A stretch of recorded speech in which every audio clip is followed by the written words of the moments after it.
Ce soir, on a le plaisir de connaître en chair et en os Olaf, dont on parle beaucoup sur Internet, dont le livre a fait en quelque sorte fureur, Le grand secret de l'islam, et le sujet de la conférence de ce soir, l'islam dévoilé. Il s'agit pour le cercle non pas d'une marotte obsessionnelle, mais de voir ce qu'est l'islam, à distinguer des musulmans. Les témoins oculaires, en quelque sorte, de l'apparition de l'islam, y voyaient une hérésie judéo-chrétienne.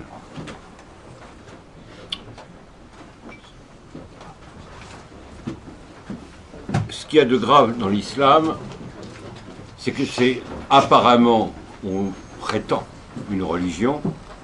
Or, c'est avant tout, essentiellement, une loi. Ils ont pris dans le judaïsme la plupart des prescriptions rituelles et des judéo-chrétiens le messianisme.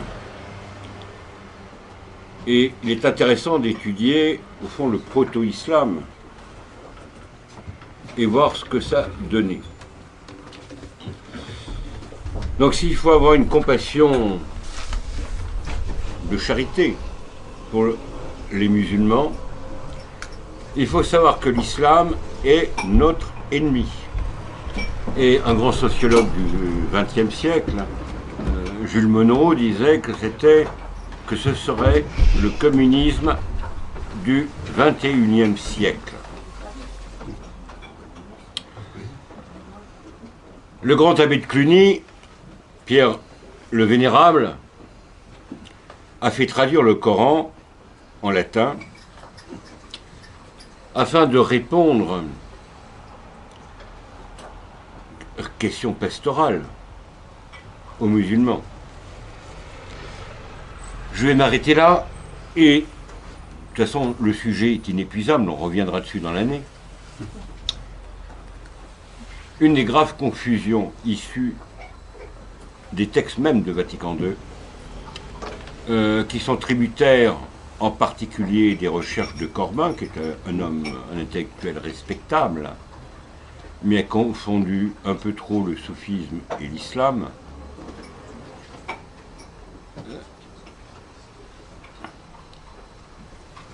Une des confusions très graves, c'est de croire que nous sommes les descendants d'Abraham, tous juifs, chrétiens, musulmans, religion du livre. Or, le rapport anthropologique d'un chrétien ou d'un juif par rapport au texte sacré est totalement différent d'un musulman. Pour un juif ou pour un chrétien, il y a l'intermédiaire d'un homme. Saint Jérôme dira que l'Esprit Saint se sert de la main d'un tel. Pour le musulman, c'est la parole, du moins la majorité des musulmans, c'est la parole incréée de Dieu, à laquelle on ne peut que se soumettre d'une manière littérale. Et quand certains, d'ailleurs de bonne foi, je l'ai rencontré la semaine dernière, une soufie, prétendent que non, l'islam est une religion de paix. Non, il ne faut pas croire ça. Je pense que j'en ai assez dit. À vous, cher ami. Merci frère Thierry, merci de m'accueillir ce soir.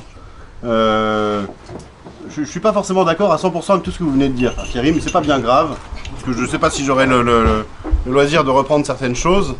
Mais je voulais juste une toute petite chose quand même. Vous avez dit l'islam se conçoit comme une religion de paix, et vous dites non. Vous dites non, c'est pas vrai, c'est pas une religion de paix. On peut tout à fait, vu de l'extérieur, être d'accord avec vous, mais je pense qu'il faut quand même faire crédit aux musulmans de ce en quoi ils croient. Et c'est la moindre des politesses envers eux. Si on veut pouvoir parler d'islam sans choquer les musulmans, c'est très difficile, puisque les musulmans s'assimilent d'eux-mêmes à l'islam. Mais nous-mêmes, on peut quand même faire cet effort d'avoir ce respect pour les personnes musulmanes, de leur donner le crédit de ce en quoi ils croient. Et dans ce sens-là, les musulmans pensent que l'islam est une religion de paix. Pensent que l'islam est la meilleure des religions, le meilleur des systèmes, la meilleure des choses qui sont arrivées au monde.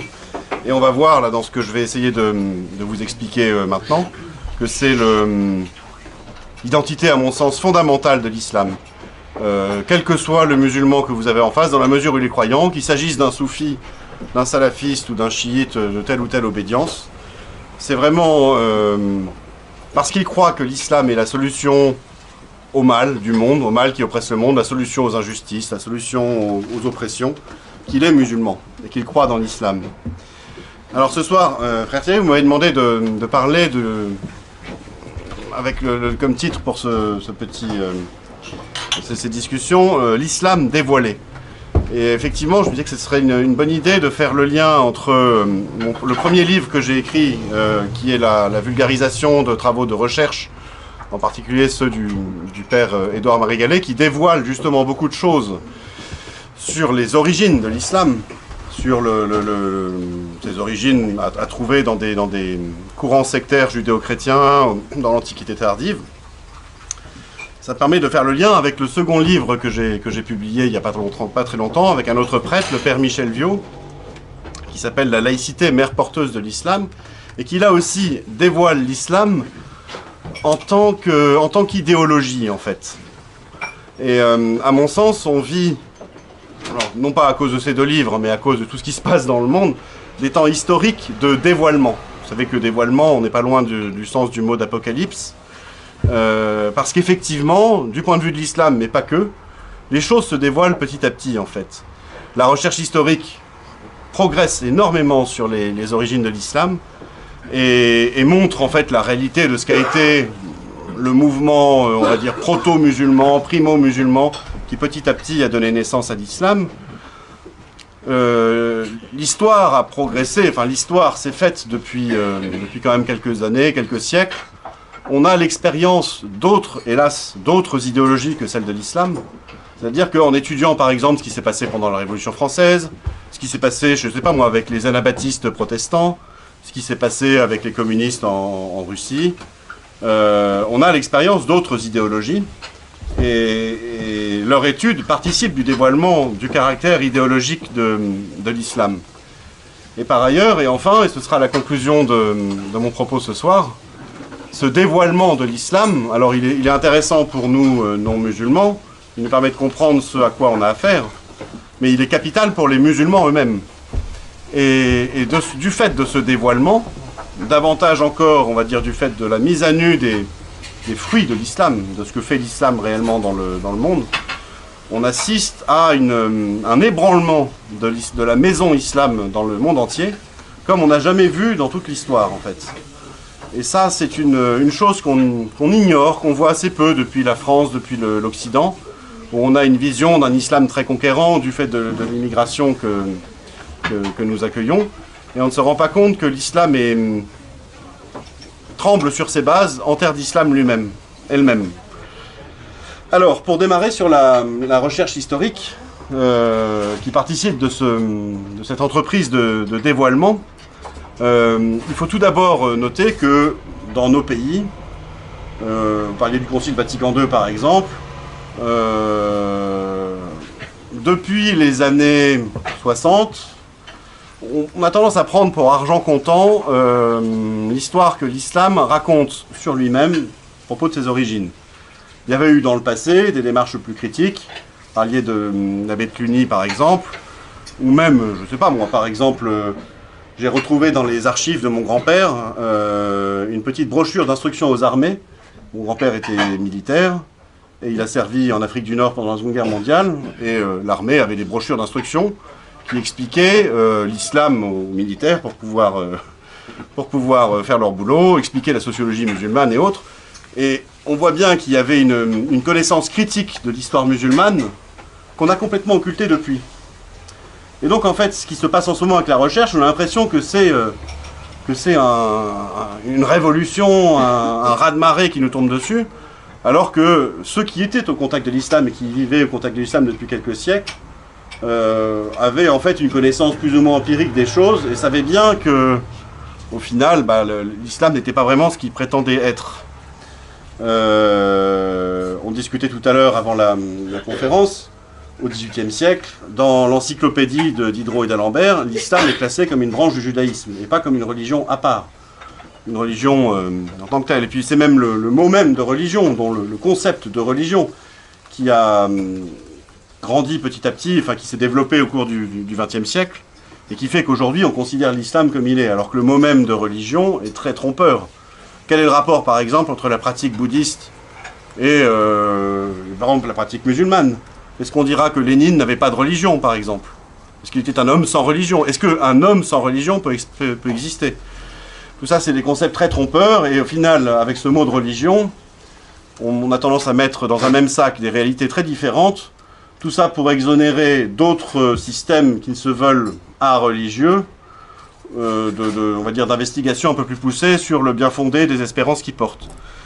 Alors revenons à nos moutons sur l'islam. Déjà, disons tout d'abord que l'islamologie, l'étude scientifique de l'islam, scientifique, est une discipline très récente.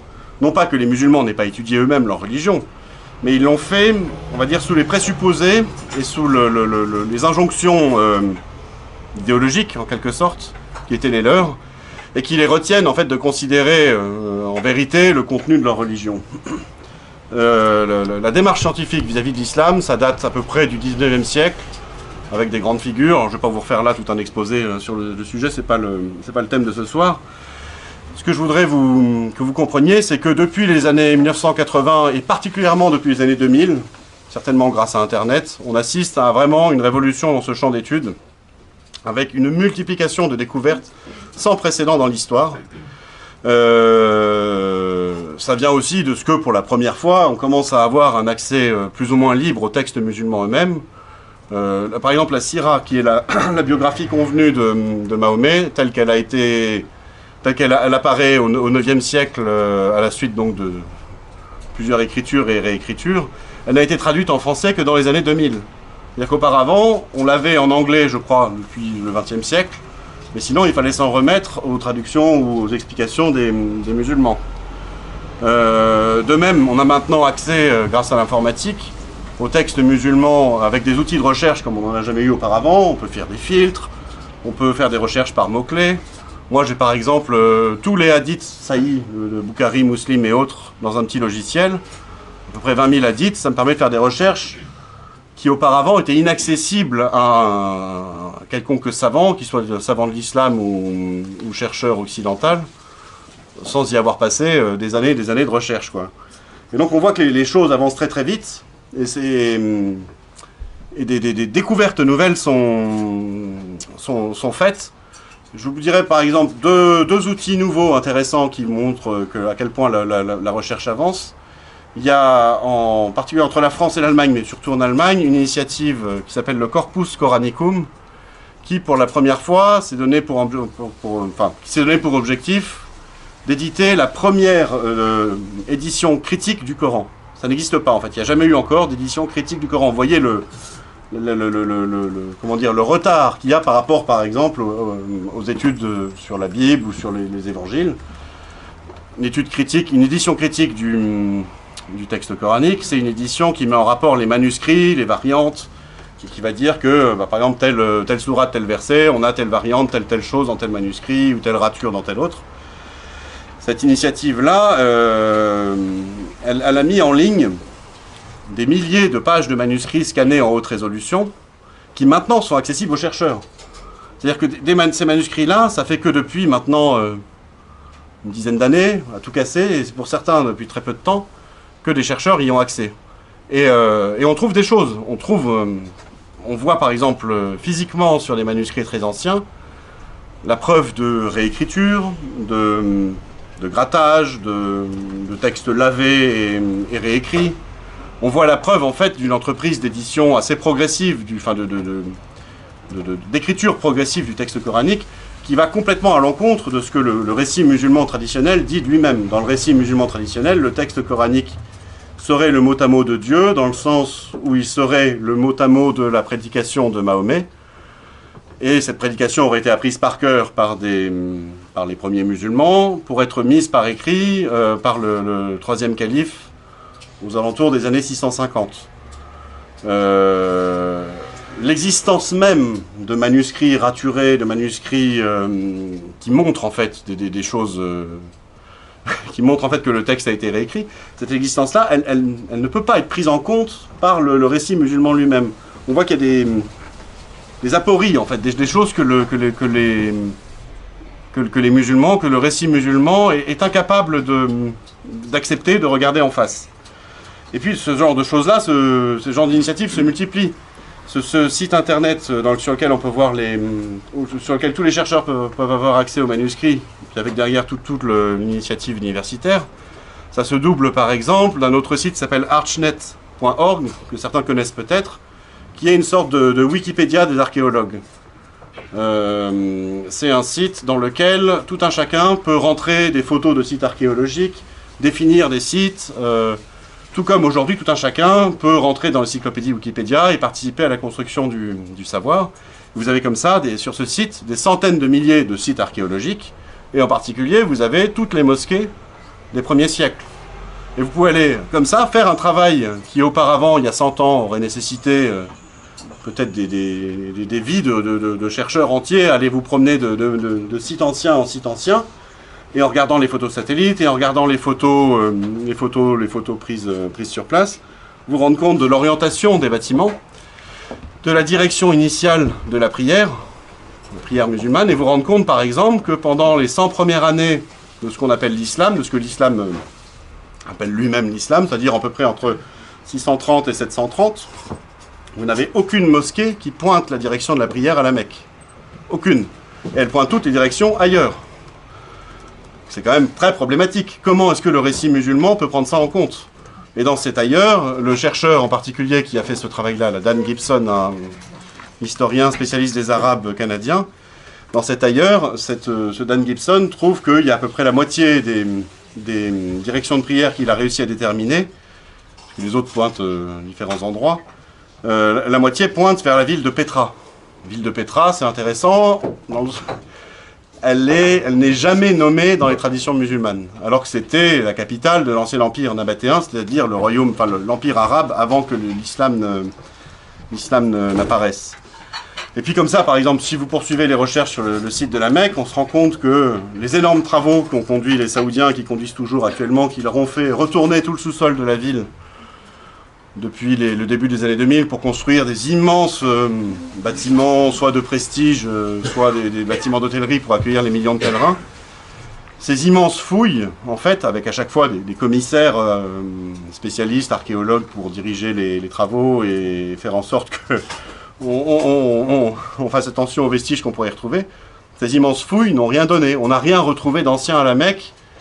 Ce même chercheur, Dan Gibson, qui lui aussi est assez féru d'archéologie, dans des congrès d'archéologie avec des archéologues saoudiens, recueillant leurs confidences, a appris comme ça qu'on n'avait rien retrouvé à la Mecque qui date d'avant la fin du 9e siècle. C'est, encore une fois, des choses très étonnantes. Et puis alors, d'autres études ont été menées sur la Mecque depuis. On se rend compte qu'il était impossible, en fait, à l'époque de Mahomet, qu'une ville ancienne ait pu y être établie. Que ce soit à cause de son climat, qui n'a pas beaucoup changé depuis le temps de Mahomet, c'est un climat qui interdit la possibilité de l'élevage ou de l'agriculture dans des proportions qui pourraient permettre de nourrir une ville de milliers d'habitants. L'étude toute simple en fait de la géographie de la ville nous montre qu'elle est située en contrebas de l'itinéraire caravanier traditionnel, qui passe sur des hauts plateaux à quelques dizaines de kilomètres de la ville, et qui exige en fait des caravaniers qui se déportent un petit peu, qui fassent une descente de 1000 mètres de dénivelé pour aller à la Mecque et repartir. Le Mecque est censé être le caravansérail, et repartir après, regrimper 1000 mètres pour retrouver l'itinéraire caravanier. Bon, en fait, vous avez comme ça une succession de choses qui nous montrent par exemple donc, que le site de la Mecque n'est pas la ville des origines. Toutes ces choses que je vous dis sur la Mecque, le récit musulman traditionnel est incapable de le prendre en compte. Et donc vous avez comme ça des études. Je vous ai parlé de la Mecque, le Coran. Les traditions musulmanes également sont contestées. C'est-à-dire qu'on les a prises également jusqu'à présent pour argent comptant, plus ou moins. C'est comme cela qu'on a connu l'islam en Occident. Mais on se rend compte que ces mêmes traditions musulmanes, on n'en a pas de source écrite avant 2 siècles après la mort de Mahomet, à peu près, avant le 9e siècle, pour les premières traces écrites de ces traditions musulmanes, et que les traditions non musulmanes, les textes non musulmans qu'on a retrouvés pendant ces 2 siècles, nous renvoient à une toute autre histoire en fait. Il nous renvoie à un autre personnage de Mahomet que la figure prophétique qu'a développé l'islam, que présente l'islam. Il nous renvoie à une autre nature du mouvement religieux qui était celui des Arabes conquérants. L'évêque Sophrone de Jérusalem, par exemple, ne présente pas dans ses homélies ou dans les témoignages qu'il a laissés derrière lui les Arabes conquérants comme porteurs d'une nouvelle religion, l'islam, enfin nouvelle au sens où elle n'était pas apparue dans ces formes-là sur Terre auparavant, même parce que les musulmans revendiquent l'islam comme étant la religion naturelle, la religion que Dieu a créée pour les hommes de toute éternité, la religion d'Adam, d'Abraham, de Moïse, de Jésus. Donc quand on dit que l'islam n'existait pas, tout de suite les musulmans montent sur leurs grands chevaux, en disant mais si, Jésus était musulman par exemple, soit, mais on n'a encore jamais vu les formes de l'islam avant que l'islam n'arrive sur Terre à peu près autour du 7e, 8e, 9e siècle. Quoi qu'il en soit, Sophrone ou d'autres encore, nous donne de ce mouvement-là, de ce mouvement des Arabes conquérants, une autre consistance. Quand on compile en fait ces différents témoignages, et là les études se succèdent, on a des spécialistes dans les grandes universités occidentales qui ont étudié ces différents témoignages recueillis dans les traditions de chrétiens arméniens, de chrétiens de Jérusalem, de chrétiens d'Égypte ou d'ailleurs. On y voit se déployer la figure d'un Mahomet commerçant caravanier, prédicateur, chef de guerre, et dont on comprend qu'il prêchait le retour du Messie, et non pas l'islam comme on croit le connaître. C'est-à-dire une sorte de prêcheur d'Apocalypse, puisque le retour du Messie pour les chrétiens, c'est la figure même des temps apocalyptiques. Ça rejoint ce qu'on commence à savoir de plus en plus sur les différents courants religieux de l'Antiquité tardive, c'est-à-dire de cette période du 5e, 6e siècle, la fin de l'Antiquité, qui au Moyen-Orient était caractérisée par on y trouve en tout cas des sortes de sectes judéo-chrétiennes très apocalyptiques. On retrouve ça par exemple dans la symbolique des pièces de monnaie qu'on a pu retrouver, et qui datent d'avant l'islam et encore d'après l'islam, où on voit que les Arabes, ayant pris le pouvoir à ce moment-là, font frapper des pièces, les premiers califes font frapper des pièces avec des symboles chrétiens, par exemple, dessus, des croix chrétiennes, ce qui est complètement incohérent, impossible à concevoir dans le récit musulman lui-même. Comment est-ce que les 4 premiers califes, qu'on appelle les califes bien guidés en islam, qui sont censés être des modèles de religion pour les musulmans, comment est-ce qu'ils auraient pu faire frapper des pièces, c'est-à-dire la frappe d'une pièce de monnaie, c'est très important, c'est très symbolique pour le pouvoir, on y retrouve ce que le pouvoir veut dire de lui-même. Comment est-ce que ces califes-là auraient pu faire frapper des pièces avec des symboles nom de Muhammad, si tant est que ce soit un nom propre, sur des pièces arabes de la fin du 7e siècle, avec ces mêmes symboles chrétiens? Vous voyez que ce sont des éléments qu'on ne peut pas expliquer par le scénario musulman, en fait, par le scénario que donne l'islam de la prédication de Mahomet, du Coran qui descend du ciel comme ça, et ainsi de suite. Et vous avez comme ça une foultitude de champs de recherche nouveaux ouverts, que ce soit dans l'archéologie, la numismatique, la paléographie, et moult disciplines d'études, qui nous font comprendre qu'en fait, le scénario musulman ne tient pas.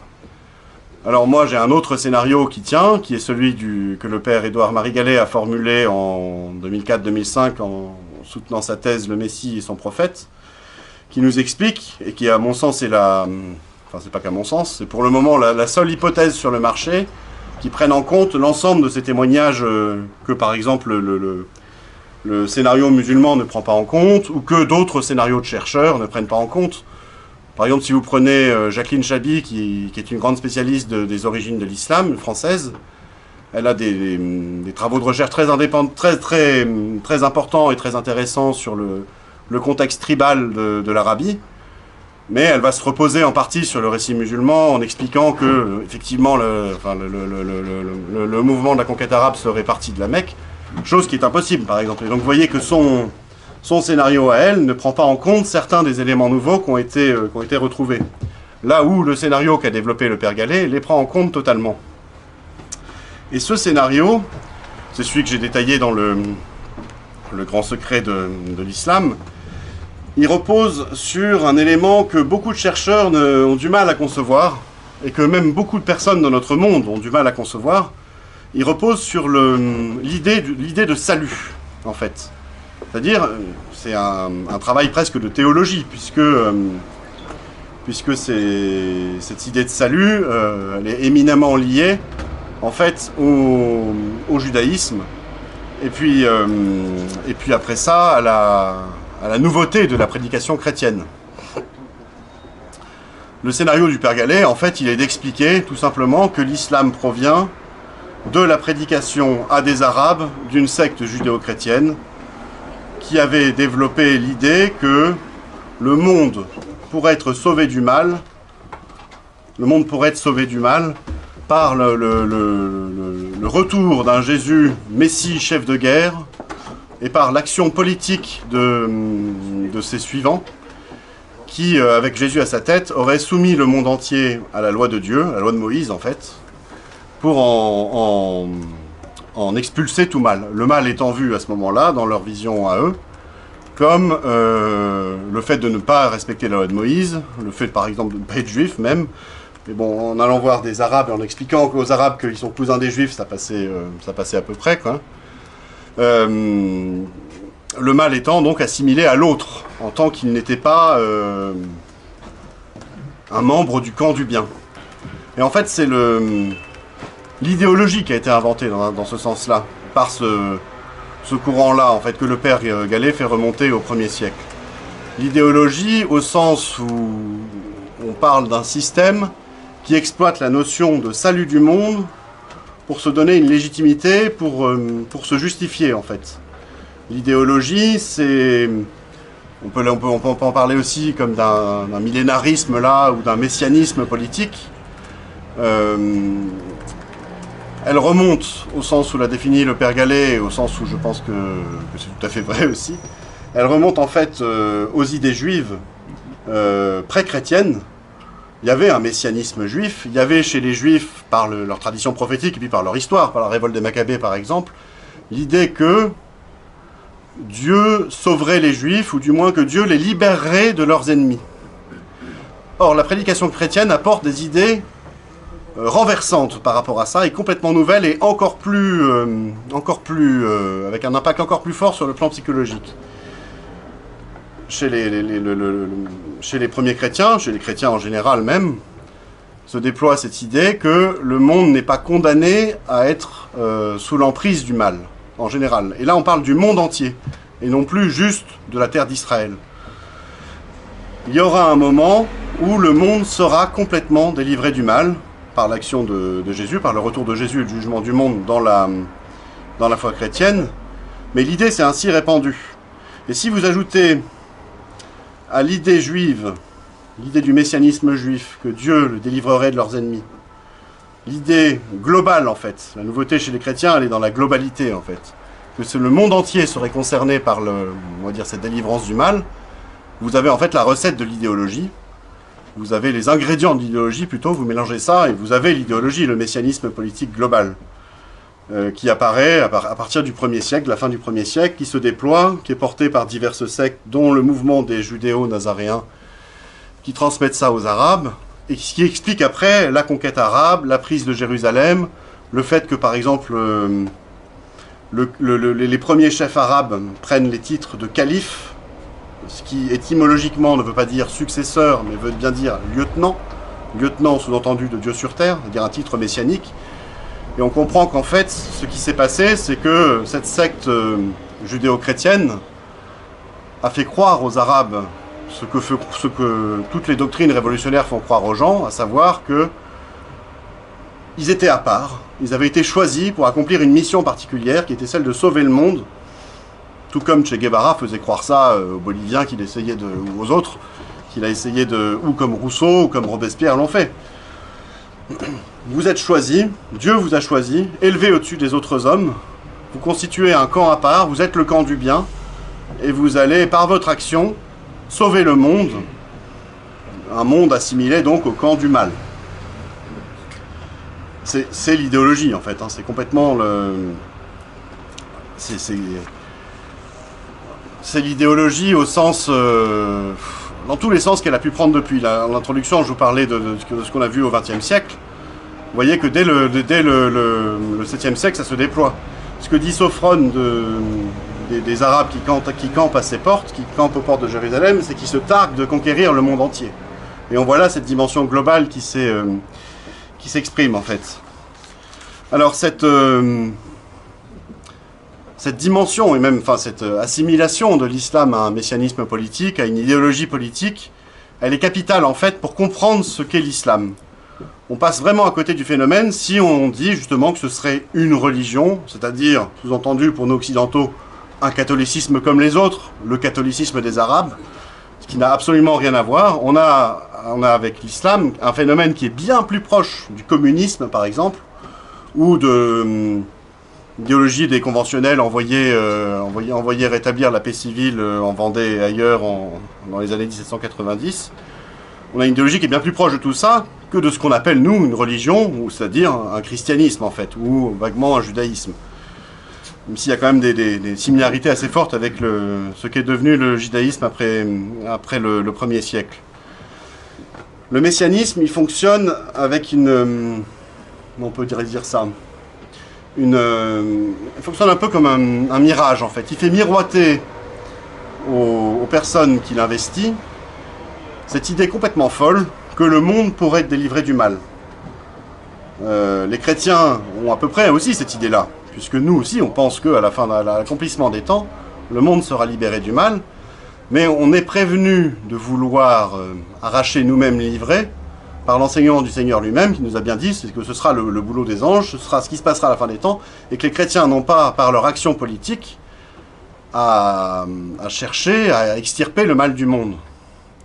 L'idéologie, c'est différent. Dans l'idéologie, on part du principe qu'on pourrait le faire. Et là, ça change tout. Parce que si vous pensez que vous avez la solution pour sauver le monde du mal, à ce moment-là, c'est plus une potentialité. Il faut absolument le faire. Vous comprenez bien. Si, par exemple, je sais pas moi, votre Dulcinée est mourante et vous auriez peut-être la possibilité de la sauver, je sais pas moi, en l'emmenant à 180 km/h à l'hôpital le plus proche et au besoin même en écrasant un enfant au passage, vous écrasez l'enfant au passage parce que c'est votre salut qui en dépend en quelque sorte, c'est votre Dulcinée. Il faut l'emmener à l'hôpital tout de suite. Vous voyez, si vous pouvez le faire, il faut le faire. Et à ce moment-là, les consciences se transforment complètement. Quand je vous parle d'un mirage, ça devient aussi aveuglant que la lumière que j'ai en face de moi, par exemple. On ne voit plus que ça, quoi. Ouais, elle est un peu pénible, mais bon, on fera avec. on ne voit plus que ça, en fait. Le monde n'a plus de sens, on ne le voit qu'au travers de cette idée qu'on pourrait le sauver, qu'on pourrait avoir le monde parfait, en fait. Dès lors, la morale se transforme. La morale elle-même se transforme. Il n'y a plus de bien et de mal en soi. Tout est mis à l'aune du projet. Est-ce que, par exemple, ce que je fais sert le projet, va dans le sens du projet, va aider à extirper le mal du monde, ou au contraire, va s'y opposer? Est-ce que, par exemple, telle personne va dans le sens du projet ou s'y oppose? Et là, vous avez comme ça un nouveau bien et un nouveau mal qui sont définis. Le camp du bien, en fait, en islam, mais dans toutes les idéologies, c'est la même chose. C'est le camp de ceux qui portent le projet. Et le camp du mal, c'est ceux qui, parce qu'ils ne portent pas le projet, s'y opposent, par leur simple existence, en fait. Par leur simple existence, ils sont là à empêcher le monde entier d'être délivré du mal.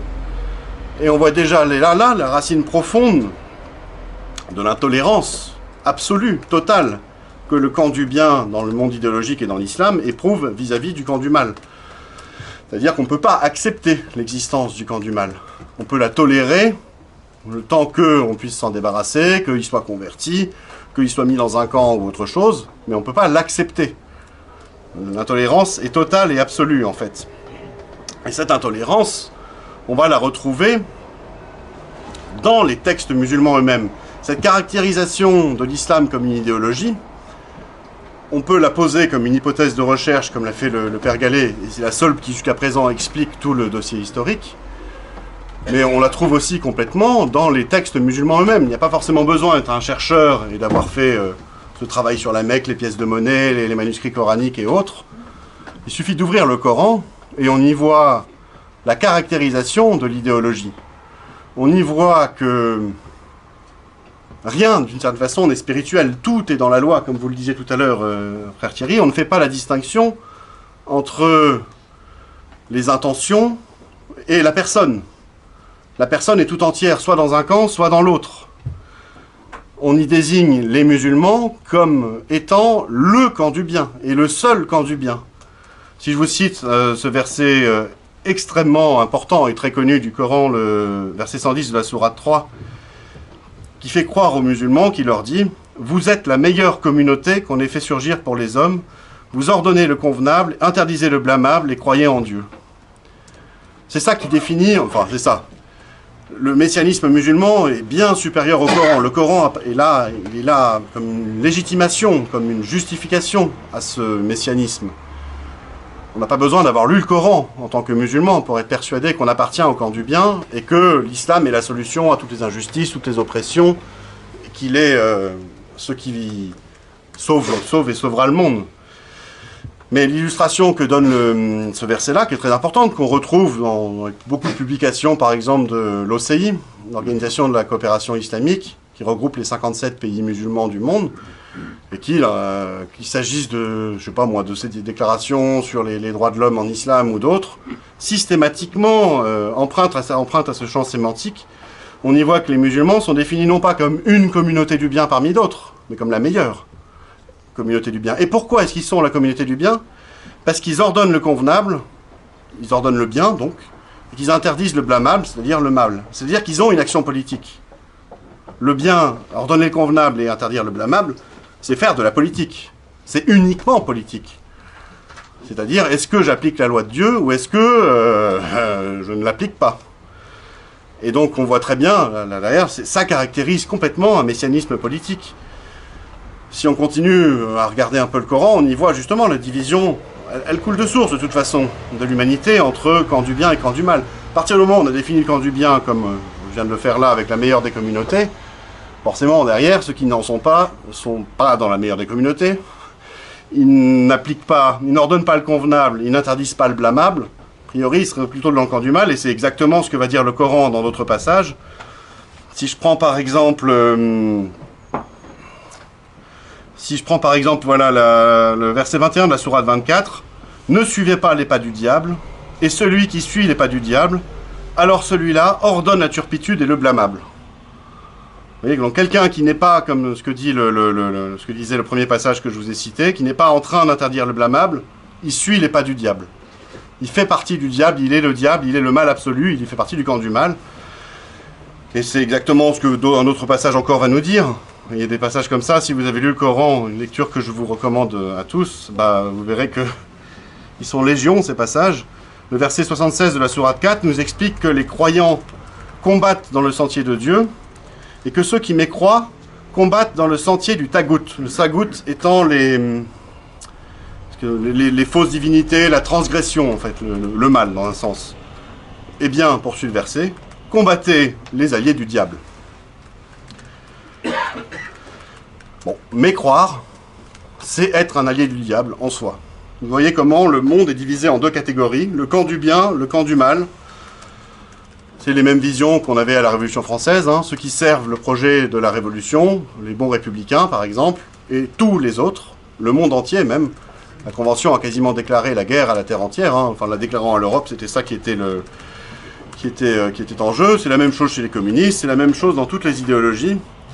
En fait, c'est une question de déformation du sens de l'histoire. On est parti du sens de l'histoire chrétien, qui était celui, comme je dis, de l'attente du retour du Christ, à un nouveau sens de l'histoire, un sens de l'histoire musulman, qui est l'espérance portée par tous les musulmans et qu'il est défini comme tel, que l'islamisation du monde, enfin l'islam par l'islamisation, par l'application généralisée de la loi de Dieu, viendra à bout de tout le mal de la terre, de toutes les oppressions, de toutes les injustices, de, je sais pas moi, des petits-enfants qui sont bombardés par les Israéliens en Palestine, du sort terrible des Rohingyas martyrisés par les bouddhistes, mais de tout, de la faim dans le monde, et ainsi de suite.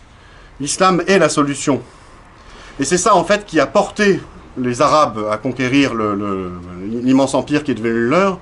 C'est ça qui a porté, comment on peut dire, la redéfinition petit à petit de leurs textes, de leurs espérances, l'invention du prophétisme de Mahomet pour se justifier, qui a porté, en fait, l'invention de l'islam petit à petit dans un processus où il n'y avait pas vraiment d'inventeur au sens d'un marionnettiste qui aurait décidé à l'avance de créer une religion, mais où au fil de plusieurs siècles, on a vu les croyances évoluer, et les gens qui croyaient écrire des textes, de la même manière qu'on peut considérer, par exemple, l'histoire du communisme en Union soviétique comme une évolution de la doctrine.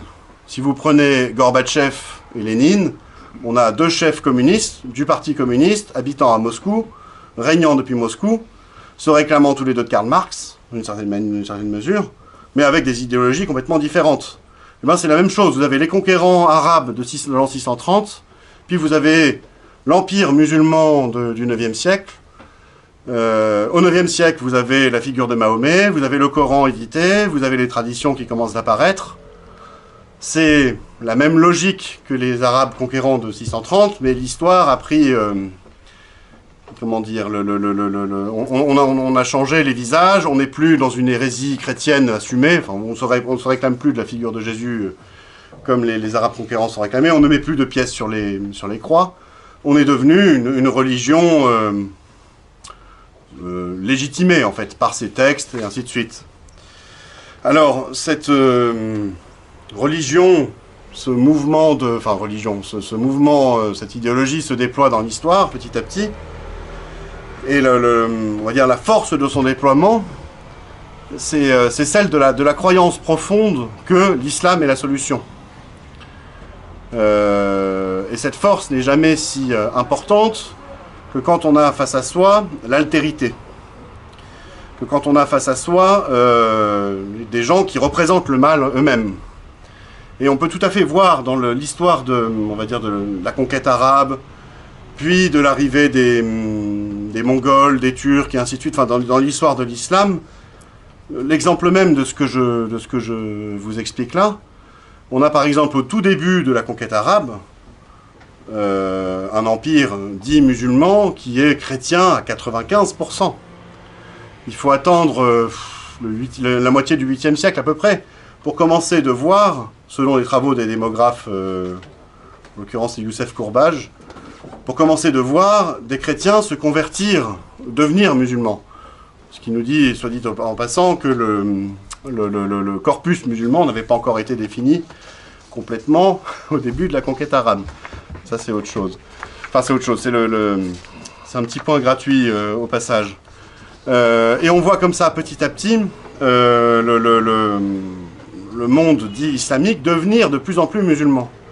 Et donc avoir en son sein de moins en moins d'exemples du mal, de moins en moins de juifs, de moins en moins de chrétiens, de moins en moins de non-musulmans, pour arriver petit à petit à, au temps des Ottomans, à un monde musulman composé à 90-95% selon les territoires de musulmans. Donc avec moins d'impôts, puisqu'il y avait un impôt spécifique qui reposait sur les musulmans, et moins de ressorts idéologiques en fait. On n'a plus face à soi la figure du mal qu'on est censé combattre. Ce qui explique un certain affadissement, une certaine décadence en fait on va dire de l'esprit de conquête musulman. Si on avait eu par exemple une poursuite de l'Union soviétique et du communisme au-delà de son échec manifeste à la fin du XXe siècle, pendant quelques siècles, encore, et même pas quelques siècles, quelques dizaines d'années de plus, ça aurait été aussi manifeste que la décadence de l'Empire ottoman, à mon sens. Ce qui a relancé, en fait, la dynamique idéologique et messianiste de l'islam, c'est l'irruption dans les terres historiquement dites d'islam d'une nouvelle idéologie, d'une autre idéologie, de l'Occident des Lumières, en fait, qui a qui a en quelque sorte remis les musulmans, remis l'islam face à l'altérité, et qui lui a donné une nouvelle figure du mal contre laquelle se définir et contre laquelle combattre. Ça, c'est une chose qu'aujourd'hui on veut plus voir, en fait, d'une certaine façon. J'en ai en tout cas le sentiment. On ne se souvient plus que ça fait quasiment quoi, 2 siècles, plus de 2 siècles, qu'Islam et Occident vivent ensemble. Puisqu'aujourd'hui on prône le vivre ensemble. Ça fait plus de 2 siècles, largement plus, que les Anglais, par exemple, ont pris le contrôle des Indes musulmanes. Ça fait plus de 2 siècles que Bonaparte avait lancé, que le Directoire plutôt, a lancé son expédition en Égypte. Ça fait plus de 2 siècles, en fait, que petit à petit, la colonisation s'est imposée, la mise sous tutelle de l'islam s'est faite par l'Occident, et que l'islam s'est rendu compte qu'il avait, en quelque sorte, perdu la partie de l'histoire. Et ça, c'est un traumatisme énorme, en fait, en islam, dont on ne prend pas la mesure, nous, occidentaux. À savoir qu'à partir du XIXe siècle, l'ensemble du monde musulman, quasiment tout le monde musulman, commence d'être mis soit sous tutelle directe par la colonisation ou par la tutelle financière, notamment chez celle des Anglais. Le monde musulman commence donc d'être mis sous tutelle par l'Occident. Et ce qui, dans un esprit musulman, ne peut qu'être le synonyme d'un échec complet de l'islam. L'islam, qui était la solution pour le monde, qui devait régner sur le monde, se voit contrecarré de façon par l'Occident. L'Occident gagne sur l'islam.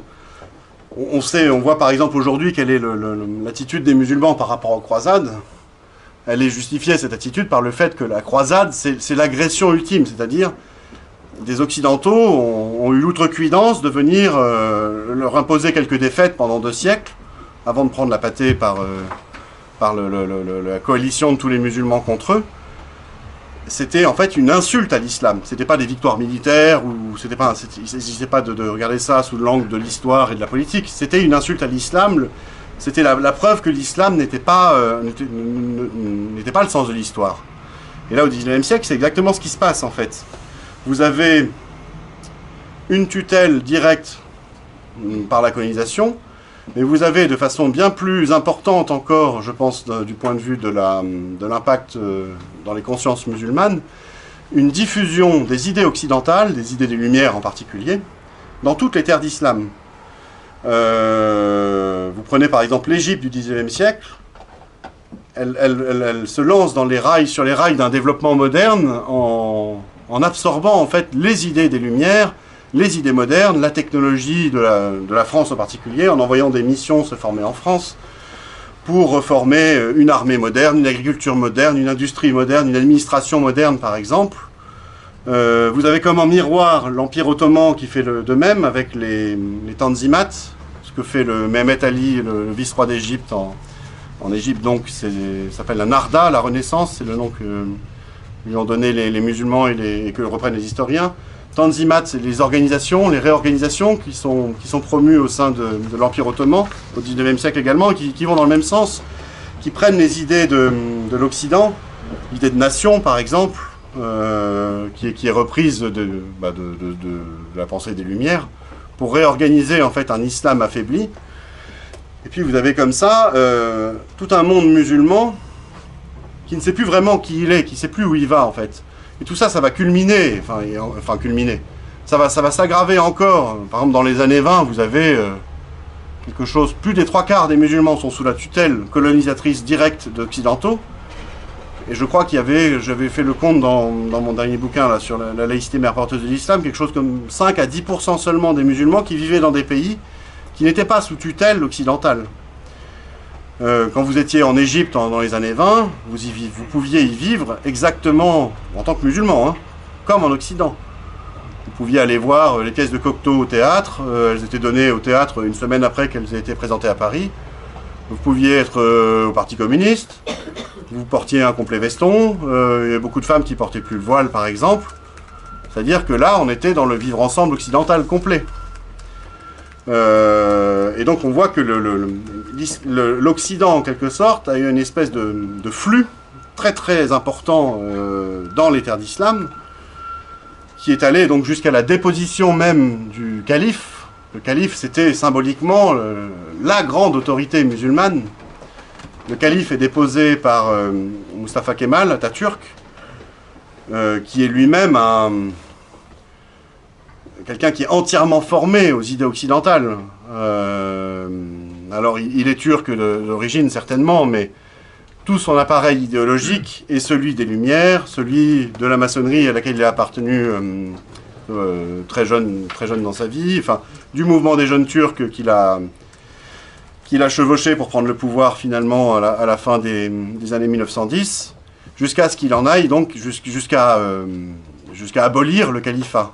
Et là, c'est vraiment la révélation pour les musulmans encore conscients de leur identité musulmane, encore habitée par l'espérance, dont on ne se défait pas comme ça, que Dieu nous a choisis, élevés au-dessus des autres hommes, placés dans le camp du bien pour sauver le monde.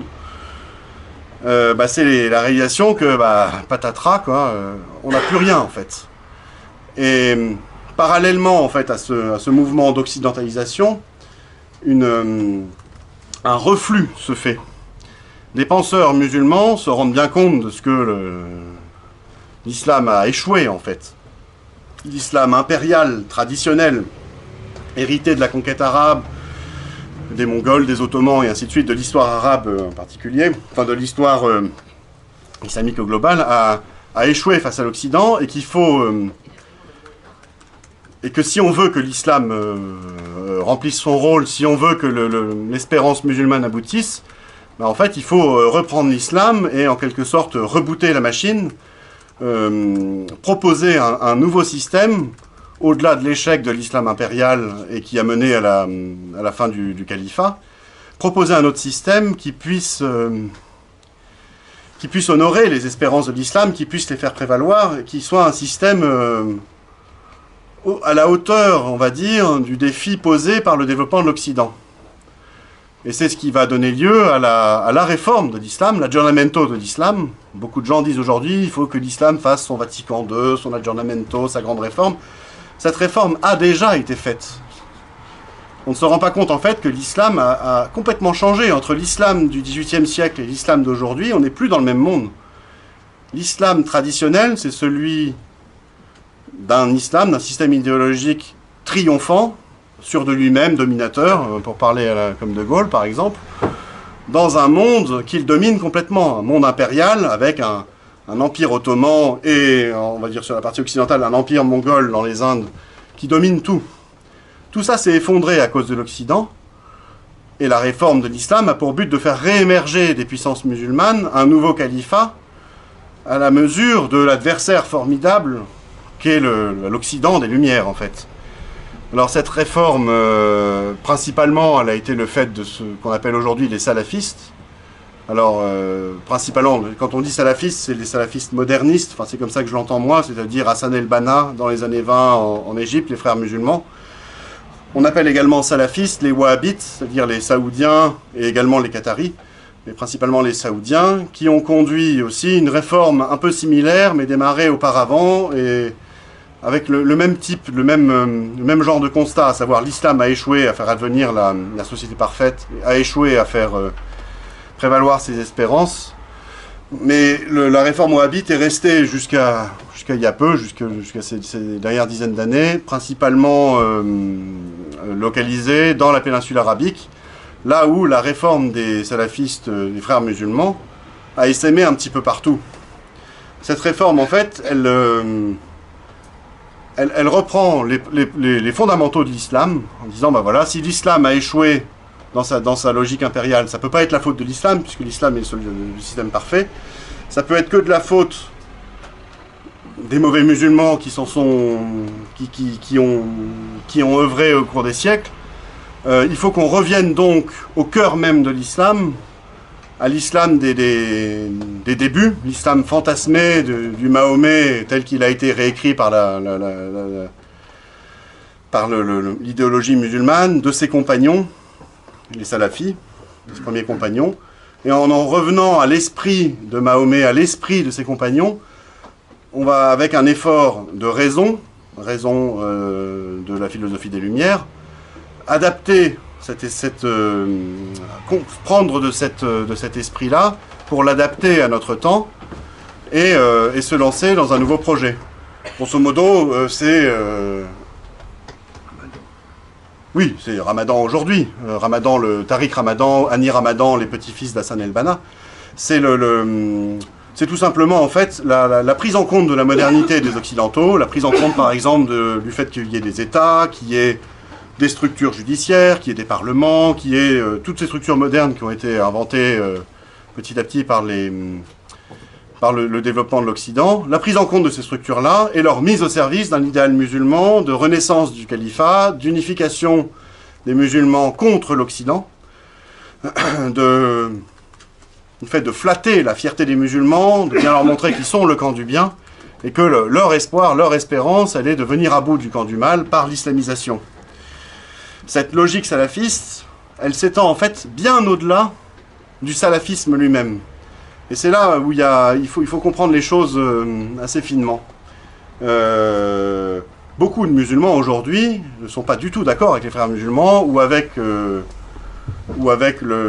certaines de leurs branches, mais tous les musulmans aujourd'hui sont sortis forcément, par la force des choses, de la logique de l'islam impérial qui pouvait encore être présente dans les années 20, dans les années 30, peut-être encore dans les années 40, d'un islam imposé d'en haut, par des clercs, par les héritiers du système ancien impérial qui disaient le vrai, qui disaient le discours religieux. On a affaire aujourd'hui dans tout l'islam, que ce soit chez les frères musulmans ou chez les autres, à une espèce d'ébullition où chacun va, à la manière des salafistes, essayer de composer avec ce qu'il croit être l'esprit de l'islam pour l'appliquer dans sa vie et définir le vrai islam. Alors ça va être avec l'aide de prédicateurs, certains font ça tout seuls, des intellectuels écrivent et le proposent, par exemple Abdelnour Bidar et son Self-Islam. C'est un de ses livres. Abdelnour Bidar, c'est un intellectuel musulman français. En fait, vous voyez, il s'est passé dans les années 20 et un petit peu avant tout un phénomène de renouveau et de réforme de l'islam, conduit par des penseurs un peu en avance sur leur temps ou des gens d'une certaine envergure.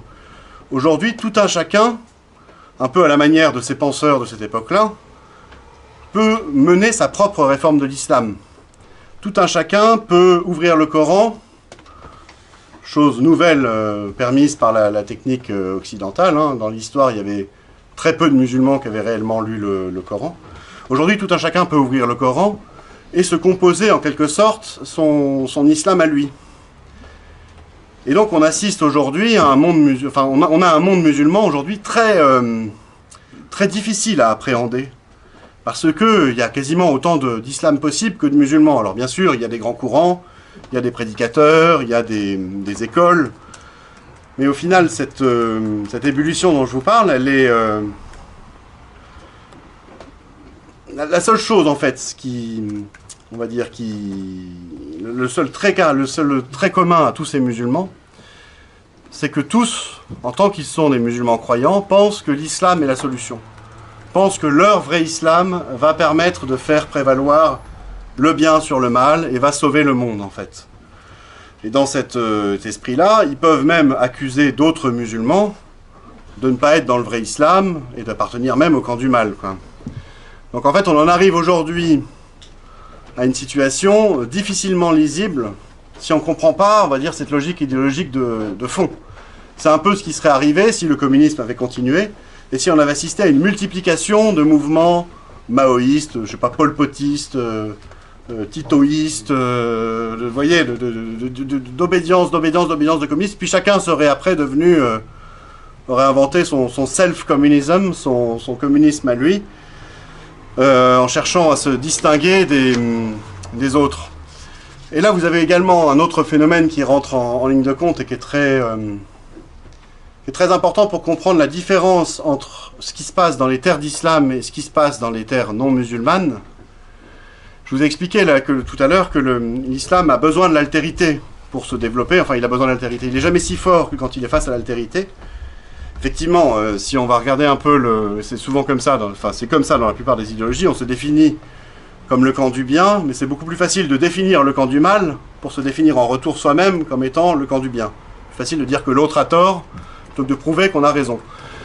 C'est toujours comme ça, hein, d'ailleurs, ça, pas que dans les idéologies d'ailleurs. Et donc derrière, quand vous êtes dans un pays à 100% musulman, ou dans un pays à 100% communiste par exemple, comment prouver que vous êtes un bon musulman ou un bon communiste? Vous n'avez plus en face de vous des figures convenues du type chrétien, juif ou, je sais pas, ou bourgeois dans un monde communiste, pour vous définir et dire, regardez, c'est lui le mal, c'est moi le bien. Vous êtes contraint de le faire par rapport à d'autres musulmans ou par rapport à d'autres communistes. Et donc un musulman va dire, moi je suis un bon musulman parce que lui est un mauvais musulman. Moi je fais un ramadan à 100%, lui le fait qu'à 90%. Moi je porte le voile, elle ne la porte pas. Moi je porte le voile intégral alors qu'elle porte juste le voile. Et vous voyez les racines de la logique de la réislamisation comme ça dans certains pays musulmans. Enfin une des logiques de la réislamisation. De la même façon que vous aviez dans certains pays communistes où le système était devenu très prégnant, des phénomènes de dénonciation des uns des autres en disant un tel est un social traître, un tel est un mauvais communiste en fait. Et donc dans ces pays-là, à partir du moment où vous n'avez plus de figure extérieure pour définir le mal, vous êtes obligé de tourner en vase clos. Mais au bout d'un moment, ça finit quand même par taper un peu sur les consciences. Et ce d'autant plus que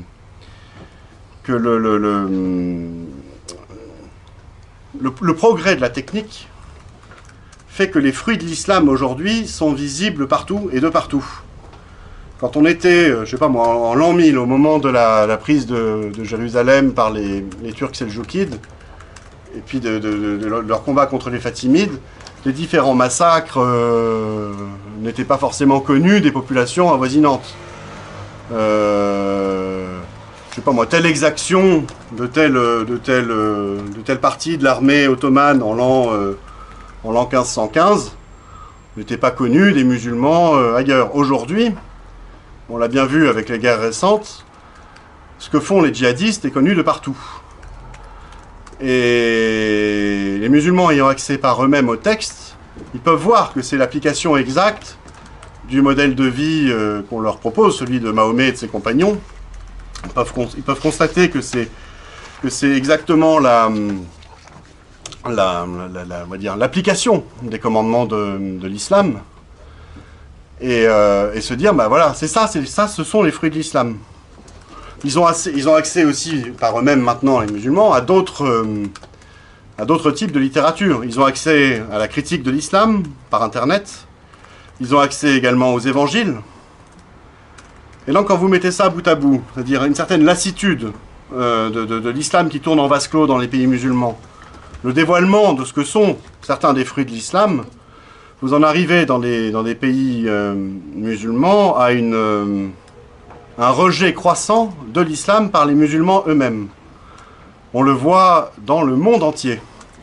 J'ai apporté ici un petit bouquin que j'ai trouvé passionnant, qui s'appelle Un souffle dans la maison de l'islam, écrit par un évangélique américain, David Garrison, qui nous explique que dans tout le monde musulman, du Maroc à l'Arabie Saoudite, du Sénégal à l'Indonésie, et donc dans des environnements qui sont très différents. L'islam indonésien, dans sa forme, il est très différent de l'islam saoudien, très différent de l'islam marocain, très différent de l'islam des Ouzbeks, mais que dans tous ces pays, dans tous les pays musulmans, il y a une vague d'abandon de l'islam, d'apostasie, comme on n'en a jamais vu dans l'histoire de l'islam, et une vague notamment de conversion au christianisme, comme on n'en a jamais vu dans l'histoire de l'islam non plus, avec la constitution d'églises locales, plutôt des églises évangéliques, mais des églises pérennes, parfois depuis plusieurs dizaines d'années.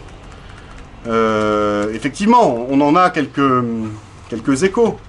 On a vu par exemple en 2013, en Égypte, après le printemps arabe qui a déposé Moubarak et mis au pouvoir les frères musulmans, se tenir des manifestations monstres de l'ensemble du peuple égyptien, alors évidemment les coptes chrétiens, mais en majorité, dans ces manifestations, plusieurs dizaines de millions de personnes, majorité de musulmans, pour sortir les frères musulmans du pouvoir, et donc derrière affirmer au monde que les Égyptiens ne veulent pas, comme le dit la devise des frères musulmans, que le Coran soit leur loi.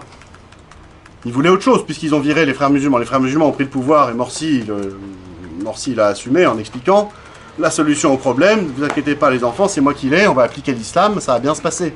Ça s'est pas bien passé.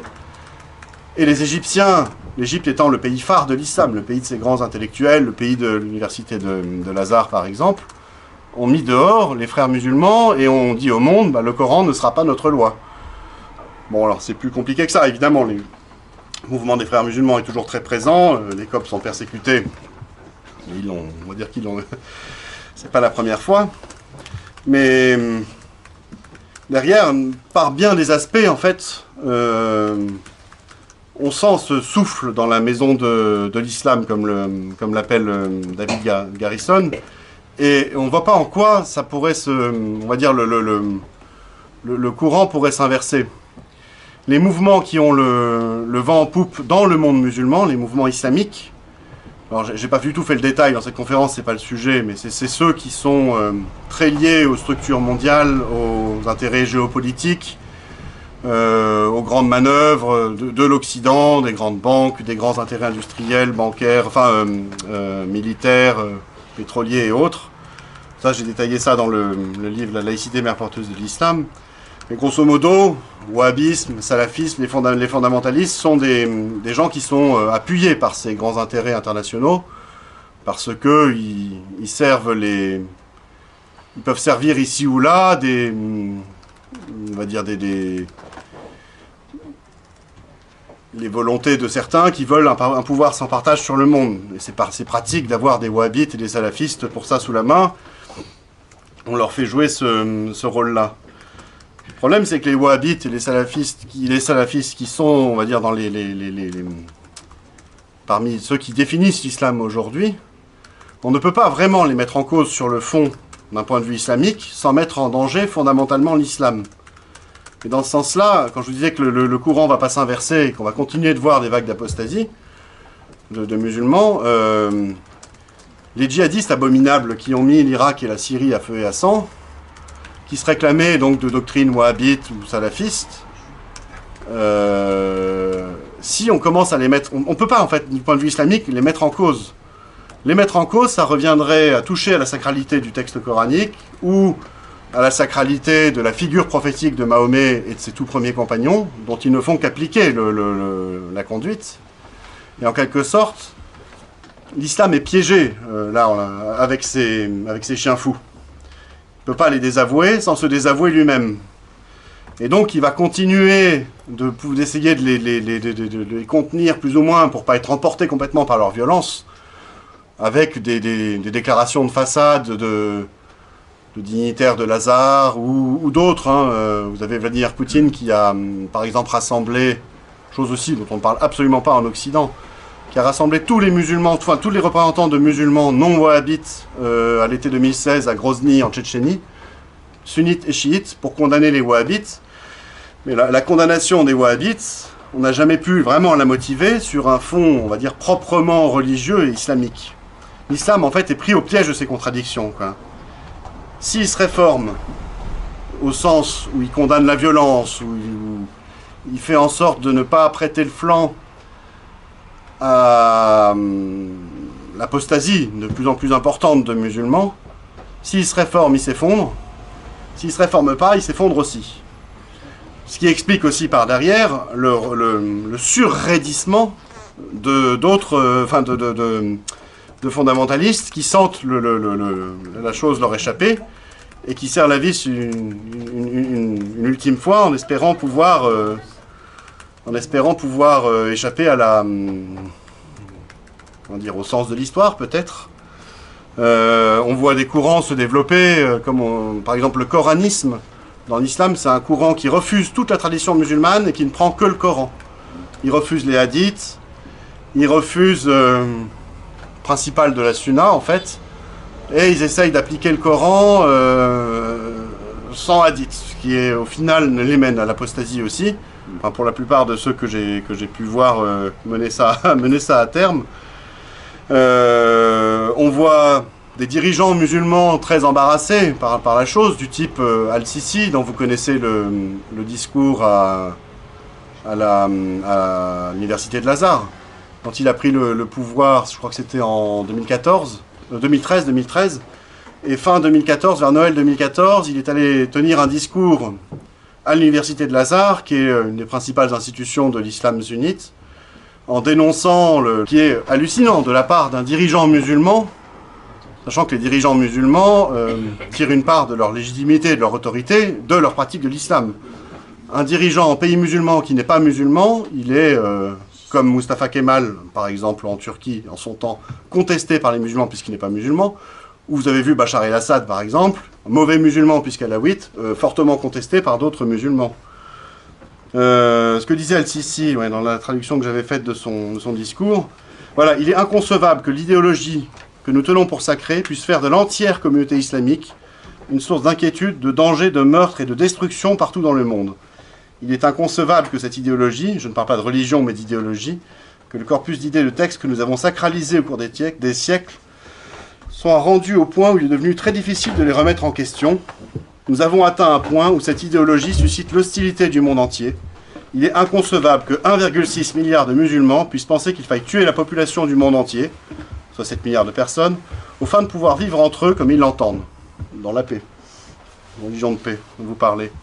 Et si je saute un peu dans son discours, il s'adresse à ce moment-là au grand cheikh d'Al-Azhar, celui avec lequel Pape François discute. Honorable imam, vous en portez la responsabilité devant Dieu. Le monde entier attend votre parole, car la nation islamique se déchire, se détruit, court à sa perte. C'est nous-mêmes qui la faisons courir à sa perte. Donc vous voyez que le désarroi est profond en fait en terre d'islam, désarroi qu'on ne perçoit pas ici en Occident, puisqu'on a, dans la logique que je vous ai expliquée, les musulmans qui sont en minorité, qui ont face à eux la figure du mal que représente l'Occident post-chrétien, et qui n'en sont que ragaillardis dans leur foi musulmane, dans l'espérance que l'islam viendra à bout de tous ces problèmes que pose par exemple la société occidentale, que ce soit, je sais pas moi, la décadence du mariage homosexuel comme ils le perçoivent, et ainsi de suite. Et donc on a affaire là à une situation quand même assez curieuse, quand on parlait de, si je reboucle sur le titre de cette causerie de ce soir, un islam dévoilé. Il est dévoilé d'un côté par la recherche qui en quelque sorte lui tire le tapis sous les pieds du point de vue de son authenticité, de sa légitimité historique. Il est dévoilé dans ses actes par ce qu'on a pu voir, par la mise en œuvre qu'en faisaient les djihadistes. Il est dévoilé quand les musulmans de pays musulmans, comme en Égypte par exemple, mais dans le monde entier, en ont ras-le-bol d'être musulmans et abandonnent l'islam. Et puis il est dévoilé malgré lui dans sa logique idéologique profonde, parce que font les musulmans idéologisés en fait, qui nous révèlent en fait que l'islam n'est pas une religion, mais qu'il est au final ce qu'en disait Jules Monroe, le communisme du XXIe siècle, ou ce qu'en disait aussi Maxime Rodinson, un islamologue marxiste, qui, si on reprend et si on reformule un petit peu ses propos, nous expliquait que, en fait, l'islam, c'est le communisme plus Dieu. Donc voilà à peu près où on en est aujourd'hui. Pour ce qui est du dévoilement de l'islam, on est en train de vivre donc des temps, comme je vous le disais à l'introduction, à mon sens, d'apocalypse, de révélation, de dévoilement. La vérité se fait jour, c'est passionnant, et il tient qu'à nous d'en être acteurs. Voilà, je vous remercie beaucoup. Si vous avez des questions,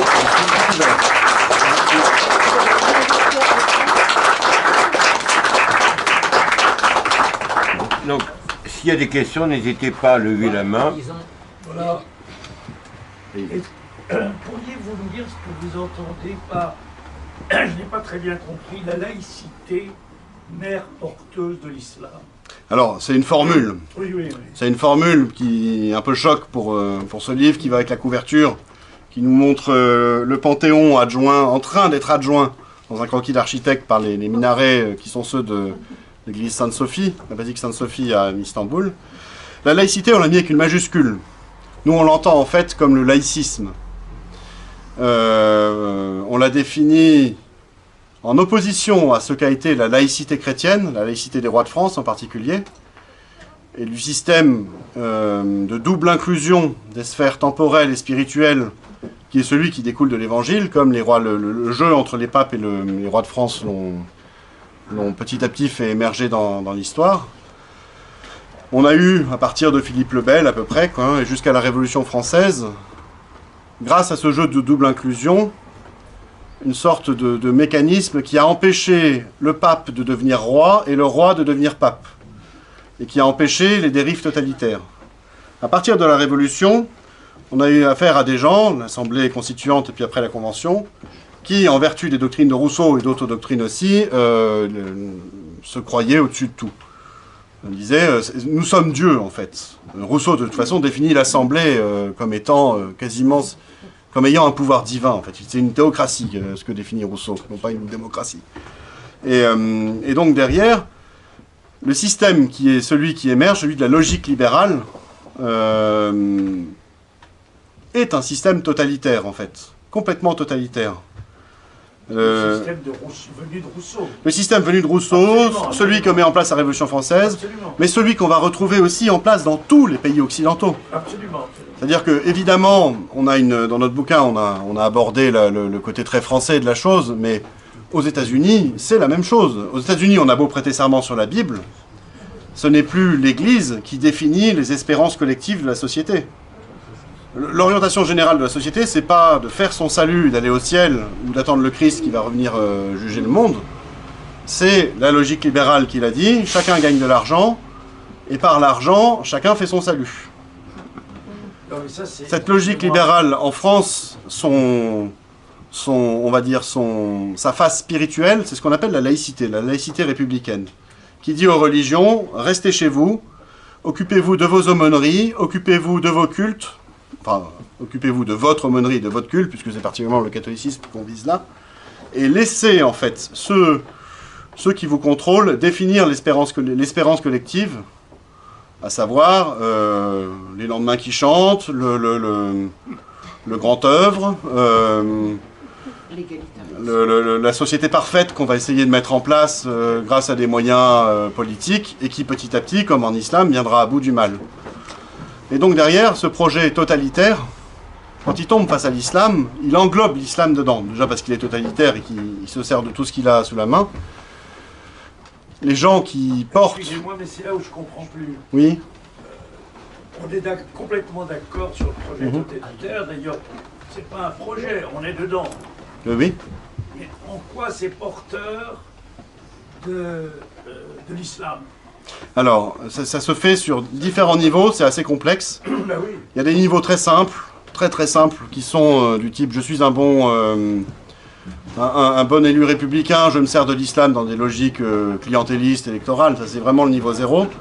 Mais à mon sens, les niveaux les plus importants, c'est cette laïcité, comme on l'a définie, elle est le fruit de la logique libérale. La logique libérale, elle est cette idée que on va arriver à mettre en place une société parfaite.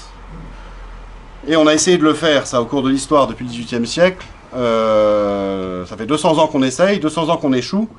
Et à chaque fois que ça échoue, on cherche un nouveau cheval de bataille, en fait.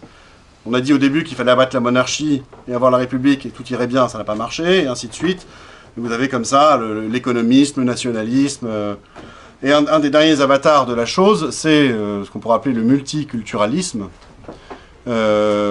Qui commence à naître, on peut en voir les racines il y a longtemps, mais à partir des années 50, les intellectuels libéraux progressistes, parce que tout ça c'est une affaire de progressistes, se rendent bien compte que les ouvriers qui étaient leur classe active rentrent de moins en moins dans le logiciel, c'est-à-dire qu'ils accèdent à la société de consommation dans le même temps que... Oui, voilà. Oui. Mais si à chaque fois vous m'empêchez d'aller au bout, on n'ira pas loin. Vous tournez autour du... Je ne vois pas le rapport avec en quoi ça amène l'islam, cette laïcité totalitaire. Alors, c'est ça que je voudrais comprendre. Cette laïcité en France, elle est le fruit de la... Elle est totalitaire. Okay. J'entends bien. Merci. À partir, donc je vous l'ai dit, des années 50, on va se chercher des révolutionnaires de substitution. On les trouve où? On les trouve dans la figure même des colonisés en lutte contre l'oppresseur impérialiste. Et en particulier chez les colonisés musulmans. En France, parce que là c'est vraiment une situation très, très franco-française, il y a eu un aveuglement sur la nature même de la révolte des Algériens et puis d'autres colonisés musulmans. On a cru que c'était une révolte contre l'impérialisme capitaliste et autres. Les porteurs de valises qui ont accompagné la révolte du FLN étaient complètement aveugles à la dimension islamique de la révolte algérienne, alors qu'elle était l'épine dorsale même du mouvement, hein, au point même que des porteurs de valises, qui se sont rendus compte de la chose, des amis, des compagnons de route, ont refusé de témoigner de ce qu'ils avaient vu, et ont témoigné 30 ans, 40 ans après, parce qu'ils disaient, on voulait pas désespérer Billancourt, on voulait pas casser notre espérance. Et de fait, le musulman en lutte est devenu le nouveau prolétaire. Alors ensuite, avec l'immigration, on a pu l'importer à domicile. En l'important à domicile, c'était encore plus pratique, hein. On avait un révolutionnaire de substitution chez soi, qu'on pouvait faire voter en fait. La gauche 1968, qui petit à petit est venue au pouvoir, c'est celle qui, par exemple, fait de Mehdi Meklat, je ne sais pas si vous vous souvenez de l'affaire Mehdi Meklat de cette année, journaliste au Bondi Blog, quelqu'un donc musulman issu de l'immigration récente, on fait le nouveau héros de la lutte progressiste. Et derrière, en fait, ce que je voudrais que vous compreniez, c'est que de la même façon, vous voyez que quand on s'est rendu compte que d'avoir abattu la monarchie et mis en place la République n'a pas fait venir la société parfaite et qu'il a fallu trouver autre chose, eh ben, les idéologues progressistes se sont rendus compte que la révolution ne se ferait pas avec les prolétaires occidentaux et que on arriverait à faire le grand soir et la société parfaite, à force de progrès, avec des prolétaires venus d'ailleurs, en fait. Pour différentes raisons, hein, mais parce que, en particulier, ils sont en quelque sorte par nature, et puis on les assigne à ce rôle-là, les antidotes à la France d'avant, au monde d'avant, au monde anciennement chrétien, aux traditions d'avant, et ainsi de suite. Quand même. Ça, c'en est à mon sens, c'est la dimension idéologique la plus forte. Mais derrière, vous avez d'autres dimensions économiques, par exemple. C'est pour ça que je vous dis que le sujet est très complexe. Hein. La dimension économique, par exemple, si je peux vous la laïcité, la logique libérale, elle a libéré d'immenses puissances d'argent. Alors, puissance d'argent au sens de groupes financiers ou industriels, mais puissance d'argent également au sens de la puissance que l'argent a sur chacun de nous. C'est-à-dire qu'en cassant la morale ancienne, en cassant les interdits chrétiens, en abolissant l'interdit sur l'usure par exemple, en expliquant que la croissance était une fin en soi, l'argent était une fin en soi pour le salut du monde, on a libéré les puissances d'argent. Ces puissances d'argent aujourd'hui ont fait alliance avec des musulmans de la pire espèce, c'est-à-dire les wahhabites, les salafistes, et se servent d'eux dans une logique de domination du monde. Se servent du pouvoir que représente l'islam, de l'instrument de pouvoir que représente l'islam, dans leur logique de domination du monde. Et donc derrière, on nous impose, via par exemple des négociations dont on ne parle jamais avec les pays musulmans ou avec les organismes internationaux musulmans type OCI ou ISESCO, on nous impose en fait petit à petit toujours plus d'islam au nom de ceux qui gouvernent la logique libérale, au nom de ces grandes puissances d'argent. Si vous allez même encore plus loin, et là on va rentrer dans le saint des saints, l'alliance de fond fondamentale entre la très haute oligarchie financière et le wahhabisme, elle est indénonçable aujourd'hui, parce que c'est le cœur du pouvoir mondial qui est en jeu. Vous avez, grâce à l'alliance des Américains avec les Saoudiens, l'explication de ce pourquoi le dollar est encore aujourd'hui la monnaie mondiale. S'il n'y avait pas eu cette alliance-là, si les Américains n'assuraient pas la sécurité des Saoudiens, dans les 15 jours, ils seraient envahis par les Iraniens, qui sont beaucoup plus puissants qu'eux, qui ont des griefs terribles contre les wahhabites. Et si vous connaissez un peu l'histoire du wahhabisme, vous saurez pourquoi. Ils ont Ils ont été envahis, persécutés, les Wahhabites ont mis leur lieu saint à sac et ils ne se supportent pas. Donc les Américains tiennent les Saoudiens dans leurs mains et les obligent, depuis qu'ils ont fait alliance avec eux, depuis la fin de la Seconde Guerre mondiale, et un peu avant même, à libeller leur vente de pétrole en dollars.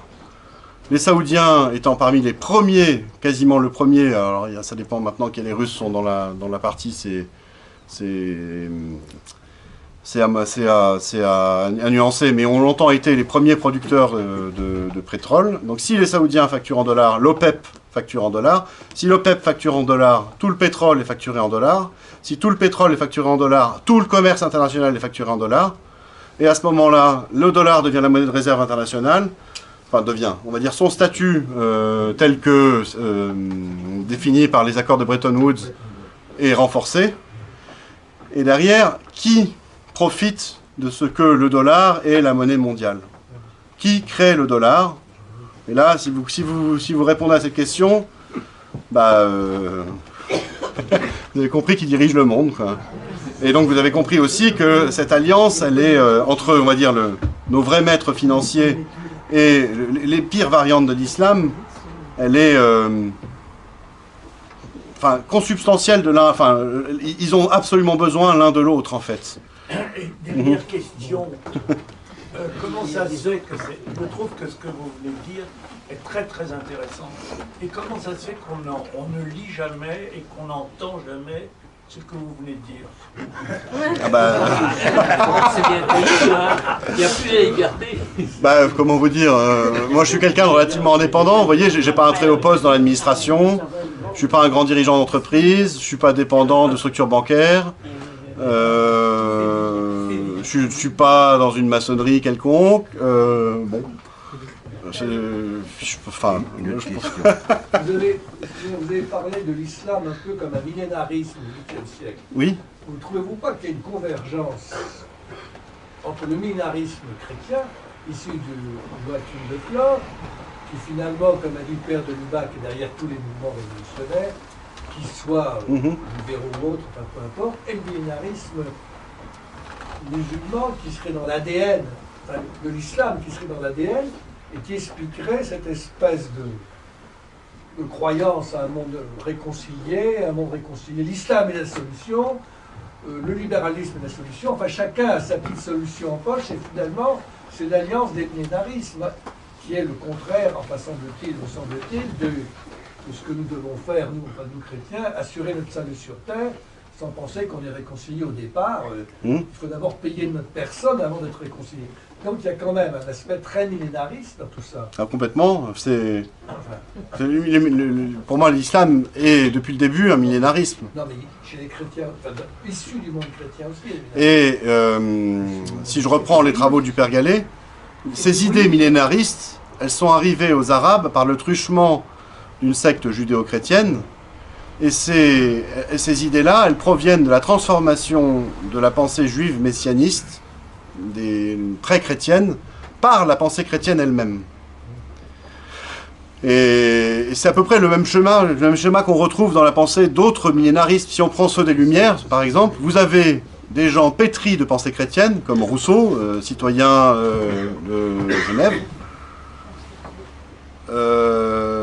qui, fort de ses idées chrétiennes, fort de l'idée qu'il a que le salut du monde est possible, va transformer les choses. Il n'y a pas besoin d'aller chercher là, en l'occurrence, une médiation de je ne sais quel maçon, juif ou je ne sais quoi. Ce sont des idées chrétiennes qu'on a travesties, qu'on a transformées en fait. L'idéologie du progrès. L'idéologie du progrès, c'est ça. Hein. Donc en fait, il y a un cousinage entre l'islam et les Lumières, l'islam et les idéologies modernes, sans forcément qu'il y ait de lien direct, hormis des idées chrétiennes dévoyées. Il y a aussi les millénaristes protestants. Quand on voit Bush qui faisait des campagnes complètement. contre le mal, Le camp du bien, le camp du mal, oui, bien sûr. Mais depuis le... Une question. Oui, Oui. c'est ça. Non, c'était pour répondre à monsieur, enfin, ou pour dialoguer avec monsieur. Je pense que tout simplement, la définition de la laïcité, c'est d'enlever le surnaturel. Le laïcisme et un naturalisme. Donc Dieu, on peut le prouver par la raison. Le Christ, c'est un personnage historique dont parlent certains historiens romains, dont parle Flavius Joseph, on peut savoir par la raison qu'il existe. Mais le fait que le Christ soit Dieu, ça c'est un fait surnaturel qui ne peut pas être prouvé par la raison. Et le fait qu'il y ait la Trinité, ça ne peut pas être prouvé par la raison. Donc du point de vue laïque, l'islam et le christianisme laïcisé déjà. Il n'y a pas besoin d'autres déductions. L'islam, c'est enlever dans le christianisme tout ce qui n'est pas laïcisable, tout ce qui n'est pas purement de l'ordre naturel. Ça c'est très conceptuel quand même, hein, ce que vous dites. Oui, ceux qui ont... La logique profonde de la laïcité. Oui. On va terminer. Avant de partir, s'il vous plaît. Celui-là aussi. Oui. Avant de partir, s'il vous plaît.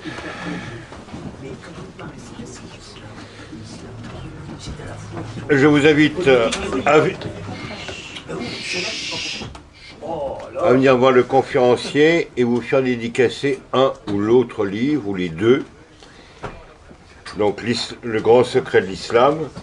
Je crois qu'on le trouve même sur Internet. Le Grand Secret d'Islam, on le trouve librement, gratuitement sur mon site. Sur Internet. grandsecretdislam.com, on peut le télécharger. Ou alors, laïcité, mère porteuse Voilà, de l'islam. Celui-là, laïcité, vous le trouvez en librairie. Ça, Oui, quand